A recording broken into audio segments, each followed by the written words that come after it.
Dupla de ataque. Dupla de ataque.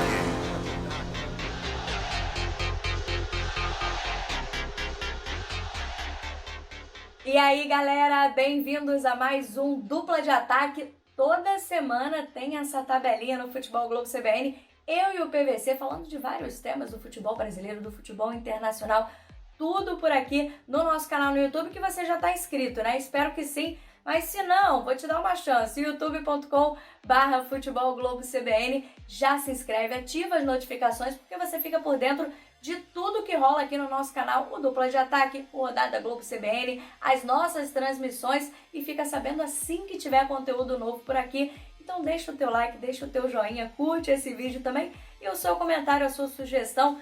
Toda semana tem Dupla de Ataque. Bora rolar a bola para mais um.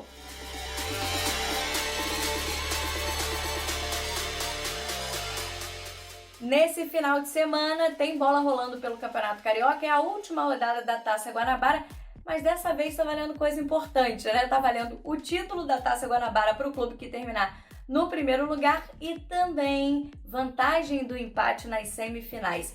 É isso que o Flamengo vai estar de olho nessa partida contra o Volta Redonda no sábado, porque se conseguir a classificação em primeiro lugar no grupo, e aí é confronto direto contra o Volta Redonda, se vencer, assume o primeiro lugar, além do título da Taça Guanabara, que ruim não é, né? Título é sempre bom. Ainda tem a possibilidade de jogar pela vantagem do empate nas semifinais. Serão 2 jogos. E aí, em caso, claro, né, de igualdade no saldo de gols ou mesmo placar, o Flamengo teria a vantagem da classificação para a decisão do Campeonato Carioca. Então, claro que é importante para o rubro-negro, tanto é que o Rogério Ceni vai escalar os titulares, pelo menos foi isso que ele indicou nos últimos dias.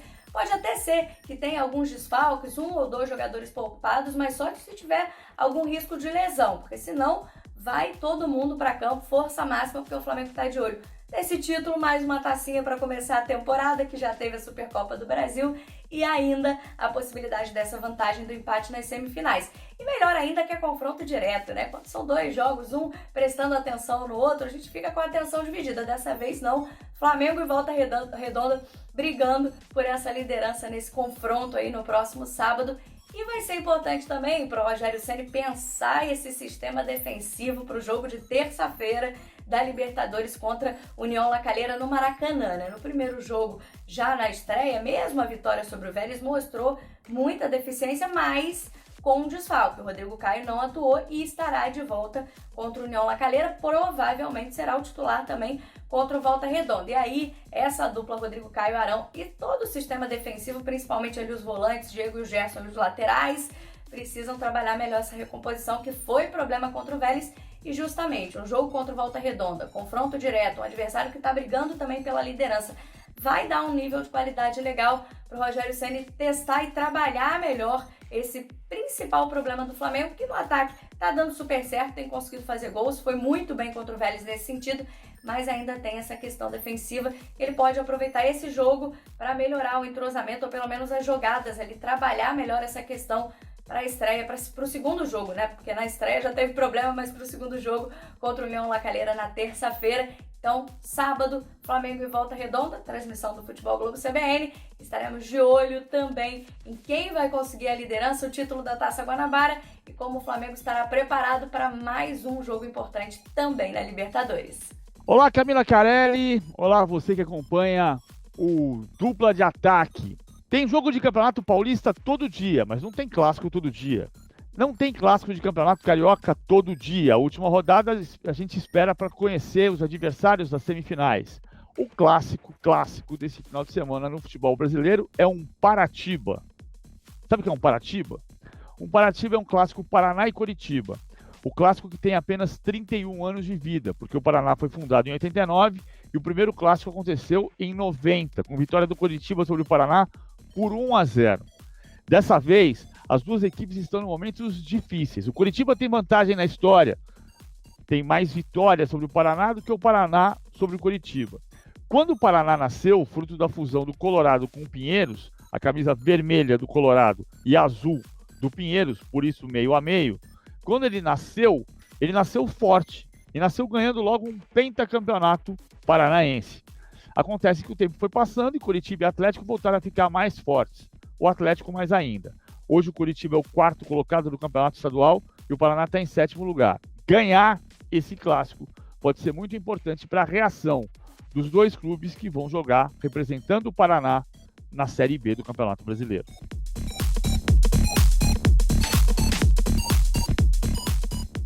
O Campeonato Brasileiro da Série A1 começou no último final de semana, já tivemos rodada no meio da semana e agora, nesse próximo final de semana, sábado e domingo, a 3ª rodada do Campeonato Brasileiro Feminino, que já tem o Corinthians como líder já na 2ª rodada. Foi o único clube até aqui que somou 2 vitórias, 100% de aproveitamento, 6 pontos e está já na liderança do campeonato.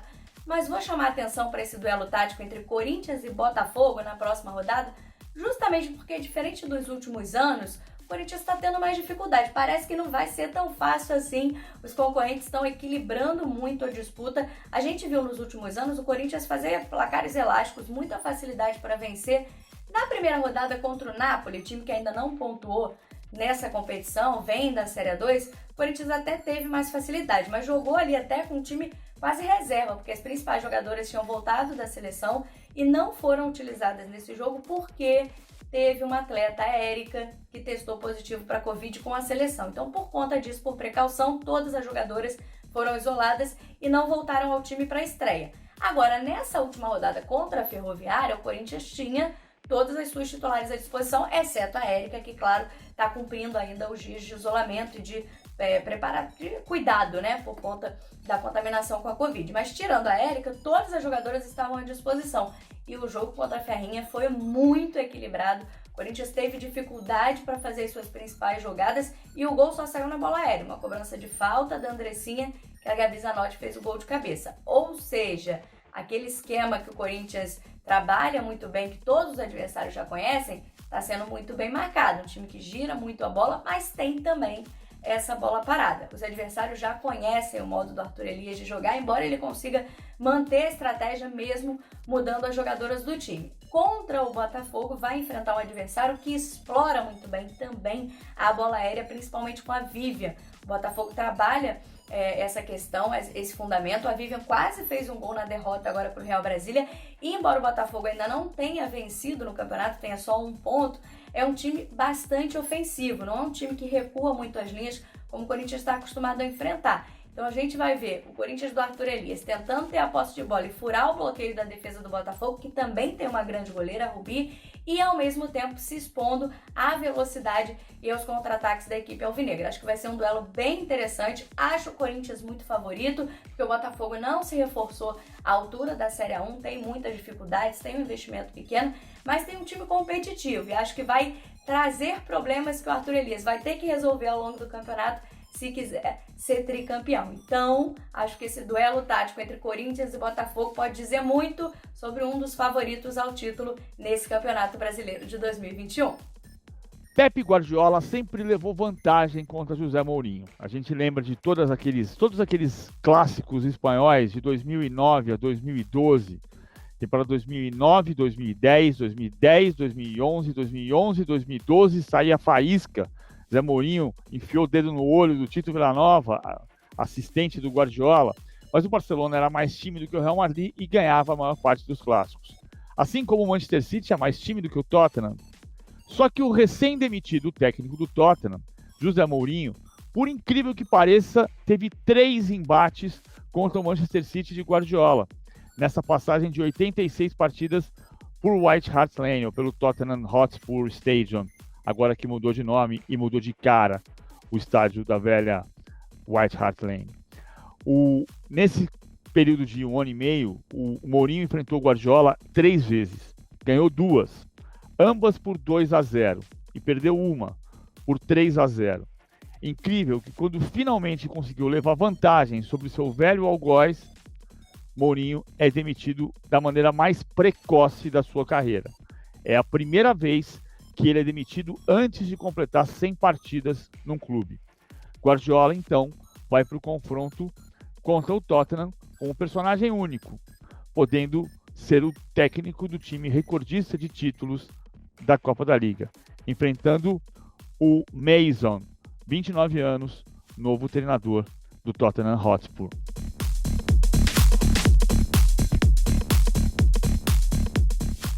Domingo é dia de decisão na Champions League feminina, as duas semifinais, na verdade, os primeiros jogos dessas semifinais.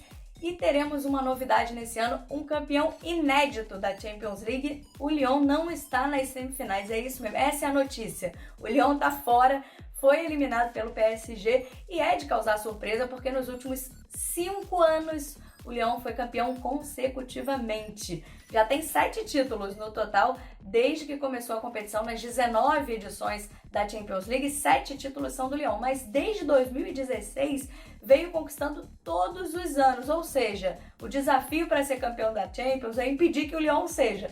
E foi isso que o PSG fez nas quartas de final. O jogo foi disputado no último final de semana, porque teve que ser adiado também em função da pandemia do Covid. E o PSG venceu por 2-1, tinha perdido o primeiro jogo por 1-0, mas em casa. Venceu por 2-1 fora de casa, critério do gol qualificado, que eu não gosto muito, mas tudo bem. Fez 2 gols fora de casa, o PSG se classificou num jogo super emocionante, teve gol contra da Renard. Mas enfim, Lyon tá fora, PSG tá dentro.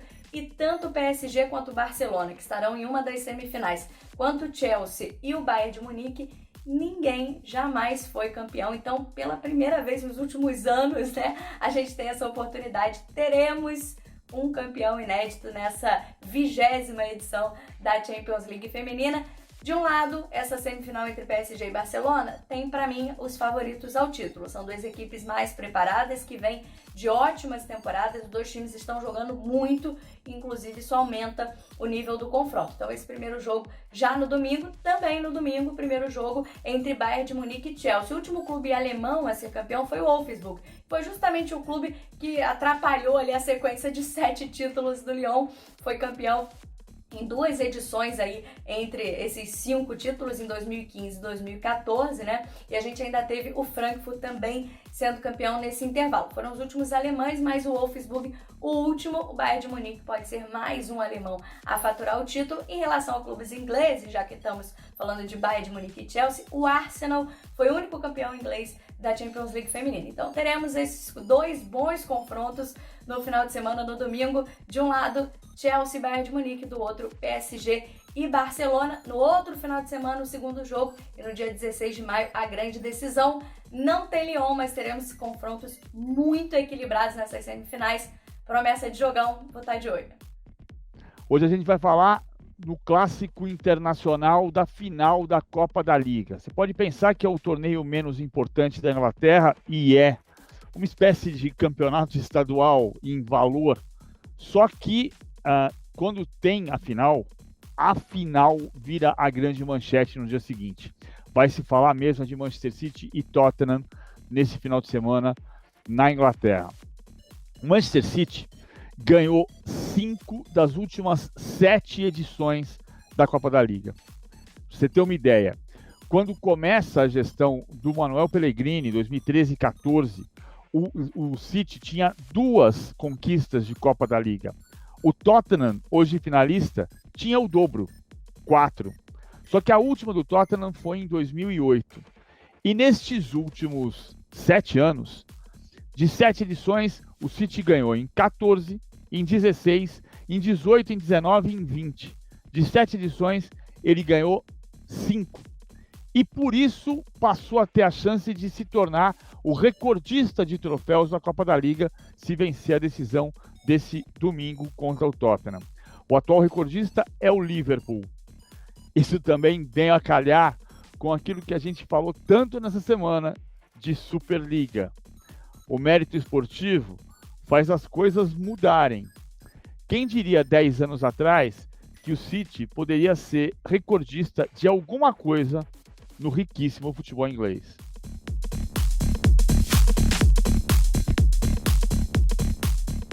Falando um pouquinho também de Libertadores, já que a gente tem na semana que vem, né, mais clubes brasileiros em campo, por enquanto só os mais apontados como favoritos ao título venceram, né? São Paulo, Palmeiras e Flamengo. Os outros brasileiros tiveram um pouquinho mais de dificuldade, embora tenha sido um pouco mais fácil para o São Paulo do que foi para Flamengo e Palmeiras. Mas vou contar uma história, falar um pouquinho sobre o União La Calera, na verdade, que é o adversário do Flamengo na próxima terça-feira. E quando houve o sorteio dos grupos, muitas pessoas se perguntaram, né? Esse União La Calera não é muito tradicional do Chile, mas já ouvi falar. No ano passado, o União La Calera, você vai lembrar, eliminou o Fluminense na Sul-Americana.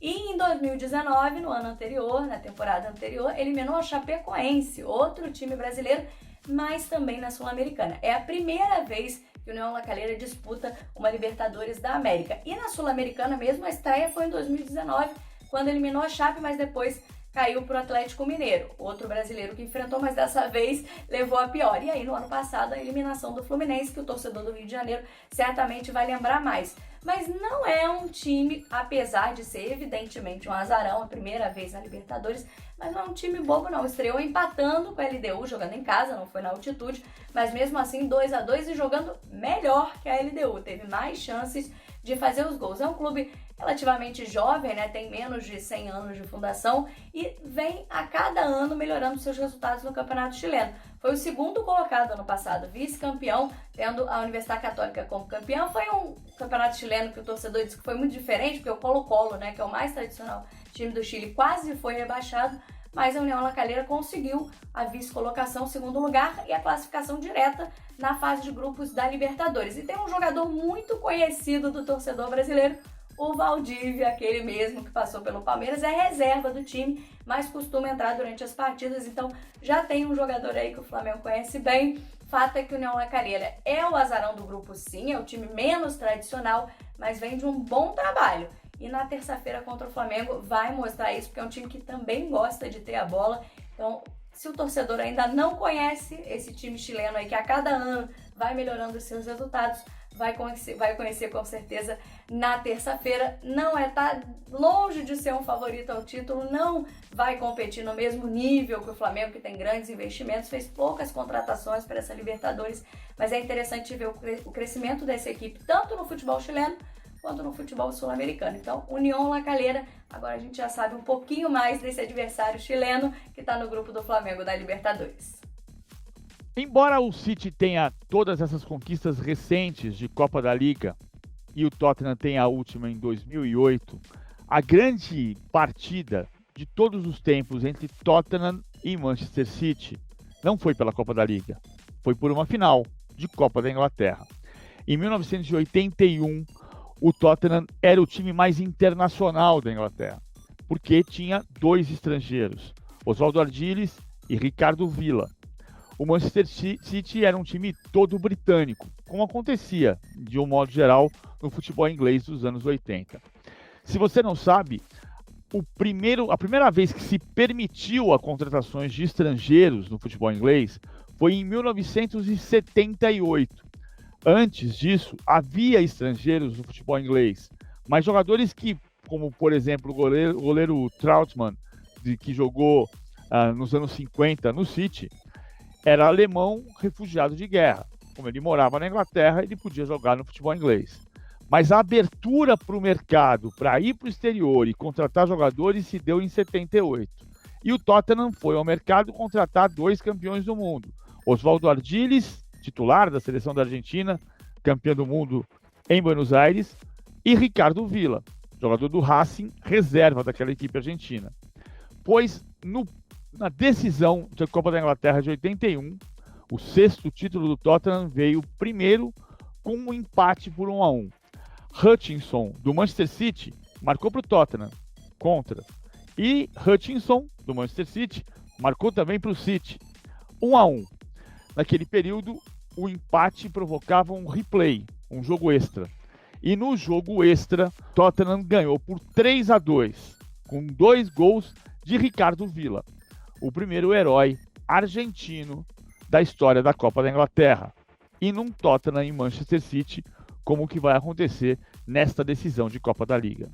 Valeu, PVC. Espero que você também tenha curtido, tenha gostado dos temas aqui do Dupla de Ataque de hoje. Deixa teu comentário e seu like, né? Dá uma curtida aqui nesse vídeo, mostra que você tá gostando do Dupla de Ataque. Já ativa as notificações, porque aí sempre que o Dupla de Ataque estiver no ar, você vai ficar sabendo. Toda semana tem Camila e PVC no Dupla de Ataque. Então ativa as notificações e se inscreve no nosso canal, porque por aqui, além do nosso quadro, tem também o Rodada Globo CBN, analisando a rodada logo depois do final dos jogos, na segunda-feira. Tem as nossas transmissões, dá para você acompanhar todos os jogos dos times aqui do Rio de São Paulo nas nossas transmissões, também aqui no nosso canal. Então se inscreve, fica por dentro de tudo que rola no Futebol Globo CBN, youtube.com/Futebol Globo CBN. Avisa pra todo mundo que a gente tá no YouTube, que toda semana tem dupla de ataque comigo e com o PVC. Então, bom final de semana, te espero na semana que vem. Tchau, tchau!